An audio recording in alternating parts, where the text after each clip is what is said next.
ಆತ್ಮೀಯರೇ, ನಮಸ್ಕಾರಗಳು. ನಾನು ನಿಮ್ಮ ಪ್ರೀತಿಯ ಟಿ ಮಲ್ಲಿಗೆರೆ ಎಂಬಿ ಲೋಕೇಶ್ ಮಾತಾಡ್ತಾ ಇದ್ದೇನೆ. ಇವತ್ತು ಒಂದು ಬಹುಮುಖ್ಯ ವಿಚಾರದ ಬಗ್ಗೆ ಒಂದು ವಿಶ್ಲೇಷಣೆಯನ್ನು ಮಾಡೋಣ.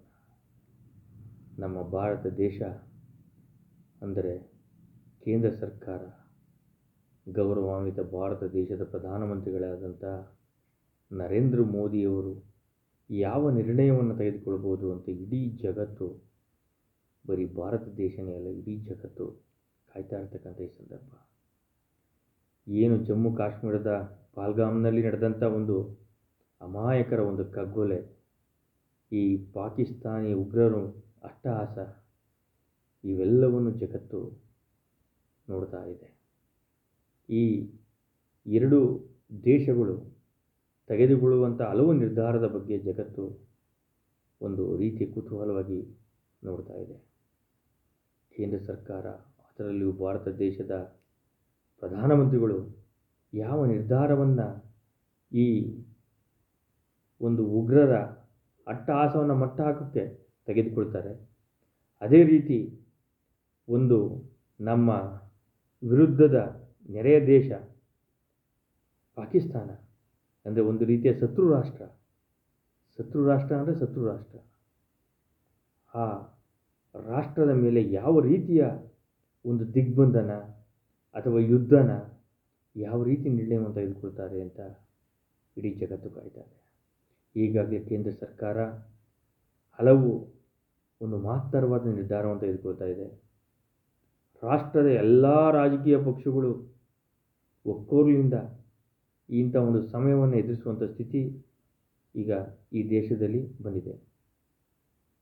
ಕೇಂದ್ರ ಸರ್ಕಾರ ತೆಗೆದುಕೊಳ್ಳುವಂಥ ಕೆಲವು ನಿರ್ಧಾರಗಳು ಭವಿಷ್ಯದ ಒಂದು ಭಾರತ ದೇಶದ ಆರ್ಥಿಕ ಇತಿಹಾಸದ ಮೇಲೂ ಸಹ ಪರಿಣಾಮ ಬೀರುತ್ತದೆ ಅಂತಾರೆ ತಪ್ಪಾಗಲಾರದು. ಪಾಕಿಸ್ತಾನವನ್ನು ಅಂತಾರಾಷ್ಟ್ರೀಯ ಮಟ್ಟದಲ್ಲಿ ಏಕಾಂಗಿಯಾಗಿ ಮಾಡುವುದು ಇದರ ಪ್ರಮುಖ ಕಾರಣಗಳಲ್ಲಿ ಒಂದಾಗಿರುತ್ತದೆ. ಏಕೆಂದರೆ ಅವರ ವಾಣಿಜ್ಯವಾಗಿ, ಆರ್ಥಿಕವಾಗಿ ಅವರನ್ನು ನಿರ್ನಾಮ ಮಾಡಿದರೆ ಅವ್ರ ಬುದ್ಧಿನೇ ಕಲಿಯಲ್ಲ. ಅಲ್ಲಿ ಒಂದು ಗಾದೆ ಇದೆ ಹಳ್ಳಿ ಕಡೆ, ಹೊಟ್ಟೆಗೆ ಅನ್ನ ಇಲ್ದರೂ ಜುಟ್ಟಿಗೆ ಮಲ್ಲಿಗೆ ಹೂವು ಅಂತ. ಬರೀ ಇರುವಂತಹ ಆರ್ಥಿಕ ಸ್ಥಿತಿ, ಹಣವನ್ನು ಸಾಲ ಮಾಡಿ ಬರೀ ಉಗ್ರಗಾಮಿ ಚಟುವಟಿಕೆಗೆ ಸುರಿತಾ ಇದೆ. ಒಂದು ಒಳ್ಳೆಯ ಕೆಲಸ ಕಾರ್ಯಗಳು ಮಾಡೋದು ಬದಲು ಭಾರತ ದೇಶದ ಒಂದು ಶಾಂತಿಯನ್ನು ಕದಡಬೇಕು, ಈ ದೇಶವನ್ನು ಹೊಡಿಬೇಕು ಅಂತ ನಮ್ಮ ಶತ್ರು ರಾಷ್ಟ್ರ ಕಾಯ್ತಾ ಇದೆ. ಈ ಶತ್ರು ರಾಷ್ಟ್ರಕ್ಕೆ ಆಗಾಗಲೇ ಕೇಂದ್ರ ಸರ್ಕಾರ ಹಲವು ಕಠಿಣ ನಿರ್ಧಾರಗಳನ್ನು ಜಾರಿಗೆ ತರ್ತಾ ಇದೆ. ಅದರಲ್ಲಿಯೂ ನಮ್ಮ ಸೇನೆ ಆ ಉಗ್ರರನ್ನು ಹಟ್ಟಡಗಿಸಿದೆ. ಅಂದರೆ ನಾವು ಓಡಾಡ್ಸ್ಕೊಂಡು ಹೊಡೆದ್ರು ಅಂತಾರಲ್ಲ, ಆ ರೀತಿ ಹುಟ್ಟಡಗಿಸಿದೆ. ಅವರು ಎಲ್ಲೇ ಔದ್ಕೊಂಡ್ರೂ ಅವ್ರನ್ನ ಬಿಟ್ಟಿಲ್ಲ. ಅದು ನಮ್ಮ ಭಾರತ ಸೇನೆಯ ತಾಕತ್ತು.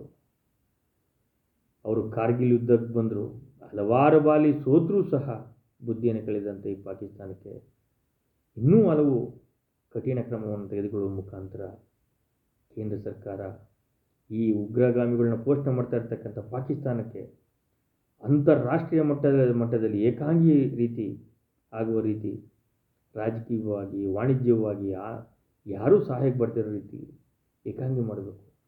ಆ ರೀತಿ ಕೇಂದ್ರ ಸರ್ಕಾರ ಹಲವು ಮಹತ್ತರವಾದ ನಿರ್ಣಯವನ್ನು ನರೇಂದ್ರ ಮೋದಿ ತೆಗೆದುಕೊಳ್ಬೇಕು. ಅಂದರೆ ನರೇಂದ್ರ ಮೋದಿಯವರ ನೇತೃತ್ವ ಕೇಂದ್ರ ಸರ್ಕಾರ ಯಾವ ರೀತಿ ಏನು ತೆಗೆದುಕೊಳ್ತಾ ಇದೆ ನೋಡ್ತಾ ಇದೆ.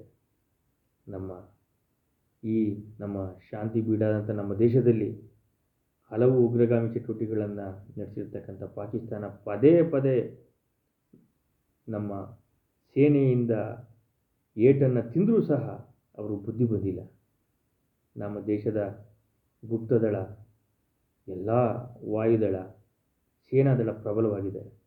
ಆದರೂ ಸಹ ಜಂಬಾಟಕ್ಕೆ ಬೇಕಂತಲೇ ಬರೀ ಹೇಳಿಕೆಯನ್ನು ಬಿಡುಗಡೆ ಮಾಡ್ತಾಯಿದ್ದೆ ಹೊರತು ನಮ್ಮ ದೇಶವನ್ನು ಎದುರಿಸುವಂಥ ತಾಕತ್ತು ಪಾಕಿಸ್ತಾನಕ್ಕೆಲ್ಲಿದೆ. ಇಂಥ ಒಂದು ಸಂದಿಗ್ಧ ಸ್ಥಿತಿಯಲ್ಲಿ ನಮ್ಮ ದೇಶದಲ್ಲಿ ಅಮಾಯಕರ ಒಂದು ಪ್ರಾಣ ಹೋಯಿತು. ಅವರ ಆತ್ಮಕ್ಕೆ ಶಾಂತಿಯನ್ನು ಸಿಗಲಿ.